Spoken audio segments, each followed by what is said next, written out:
പുറപ്പാട് അധ്യായം 19. ദൈവമേ, നിന്റെ വേദപ്രമാണത്തിൽ അടങ്ങിയിരിക്കുന്ന അത്ഭുത കാര്യങ്ങളെ കാണുവാൻ എൻ്റെ ഉൾക്കണ്ണുകളെ പ്രകാശിപ്പിക്കണമേ.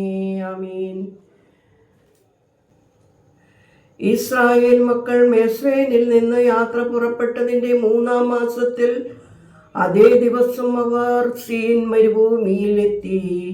അവർ റെഫീദീമിൽ നിന്ന് യാത്ര ചെയ്ത് സീനായി മരുഭൂമിയിൽ പാളയമടിച്ച് അവിടെ പർവ്വതത്തിനെതിരെ ഇസ്രായേൽ പാർത്തു. മോശ ദൈവത്തിൻ്റെ സമീപത്തേക്ക് കയറിപ്പോയി. ദൈവം അവനെ പർവ്വതത്തിലേക്ക് വിളിച്ച് അവനോട് അരുളി ചെയ്തത്, നീ യാക്കോബ് ഗൃഹത്തോട് സംസാരിച്ച് ഇസ്രായേൽ മക്കളോട് പ്രകാരം പറയണം, ഞാൻ മിസ്രയീമ്യരോട് ചെയ്ത കാര്യങ്ങളും നിങ്ങളെ കഴുകിൻ ചിറകുകളിന്മേൽ എൻ്റെ അടുക്കൽ കൊണ്ടുവന്നതും നിങ്ങൾ കണ്ടുവല്ലോ. ഇപ്പോൾ നിങ്ങൾ എൻ്റെ ശബ്ദം കേട്ടനുസരിക്കുകയും എൻ്റെ ഉടമ്പടി പാലിക്കുകയും ചെയ്താൽ ഭൂമിയിലെ സകല ജനതകളിലും വച്ച് നിങ്ങൾ എനിക്ക് വാത്സല്യവാന്മാരായിരിക്കും. എന്തെന്നാൽ ഭൂമിയെല്ലാം എൻ്റേതാകുന്നു. നിങ്ങൾ എനിക്ക് രാജ്യവും പുരോഹിതന്മാരും വിശുദ്ധ ജനവുമായി തീരും. ഈ കാര്യങ്ങൾ നീ ഇസ്രായേൽ ജനത്തോട് പറയുക. മോശ വന്ന് ജനത്തിൻ്റെ മൂപ്പന്മാരെ വിളിച്ച് കർത്താവ് കൽപ്പിച്ച കാര്യങ്ങളെല്ലാം അവരുടെ മുമ്പാകെ പറഞ്ഞു.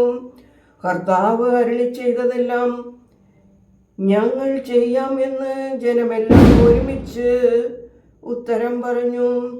ജനത്തിൻ്റെ വാക്കുമായി മോശ കർത്തൃസന്നിധിയിൽ മടങ്ങിച്ചെന്നു. കർത്താവ് മോശയോട് അരുളി ചെയ്തത്, ഞാൻ നിന്നോട് സംസാരിക്കുമ്പോൾ ജനം കേൾക്കേണ്ടതിനും എക്കാലവും നിന്നെ വിശ്വസിക്കേണ്ടതിനുമായി ഇതാ ഞാൻ മേഘത്തമസിൽ നിന്റെ അടുക്കൽ വരുന്നു. ജനത്തിൻ്റെ വാക്കുകൾ മോശ കർത്താവിൻ്റെ മുമ്പിൽ അറിയിച്ചു. കർത്താവ് മോശയോട് പറഞ്ഞത്, ജനത്തിൻ്റെ അടുക്കൽ ചെന്ന് ഇന്നും നാളെയും അവരെ വിശുദ്ധീകരിക്ക. അവർ തങ്ങളുടെ വസ്ത്രം അലക്കട്ടെ. 3-ാം ദിവസത്തേക്ക് അവർ ഒരുക്കമുള്ളവരായിരിക്കണം. എന്തെന്നാൽ സകല ജനവും കാണുകേ 3-ാം ദിവസം ഞാൻ സീനായി മലയിലിറങ്ങും. ജനത്തിന് സാക്ഷ്യം അടയാളം ഇട്ടിട്ട് നീ പറയണം, നിങ്ങൾ പർവ്വതത്തിൽ കയറുകയോ അതിൻ്റെ അതിരുകളിൽ തൊടുകയോ ചെയ്യാതിരിപ്പാൻ കരുതലായിരിക്കണം. പർവ്വതത്തിൽ തൊടുന്നവരെല്ലാം കൊല്ലപ്പെടണം. അവരെ കൈകൊണ്ട് തൊടരുത്. എന്നാലോ അവർ കല്ലെറിയപ്പെടുകയോ എയ്തു കൊല്ലപ്പെടുകയോ വേണം. മൃഗമായാലും മനുഷ്യനായാലും അവൻ ജീവനോടിരിക്കരുത്. കാഹളം കേൾക്കുമ്പോൾ അവർ പർവ്വതത്തോട് അടുത്ത് വരട്ടെ. മോശ പർവ്വതത്തിൽ നിന്ന് ജനത്തിൻ്റെ അടുക്കൽ ഇറങ്ങി വന്ന് അവരെ ശുദ്ധീകരിച്ചു. അവർ തങ്ങളുടെ വസ്ത്രങ്ങൾ അലക്കി. മോശ ജനത്തോട്, 3-ാം ദിവസത്തേക്ക് ഒരുങ്ങിയിരിപ്പിൻ, സ്ത്രീയെ തൊടുകയുമരുത് എന്ന് പറഞ്ഞു. 3-ാം ദിവസം അധികാലത്ത് പർവ്വതത്തിൽ ഉറച്ച ശബ്ദവും മിന്നലുകളും കനത്ത മേഘവും ഉണ്ടായി. കാഹളധ്വനി ഉയർന്നു വന്നു. കൂടാരത്തിലുള്ള ജനം ഭയന്നു വിറച്ചു. ദൈവത്തിൻ്റെ എതിരേൽപ്പിനായി മോശ ജനത്തെ പാളയത്തിൽ നിന്ന് പുറപ്പെടുവിച്ചു. അവർ പർവ്വതത്തിൻ്റെ അതിർത്തിയിൽ നിന്നു. സീനായി മല മുഴുവൻ പുകഞ്ഞു.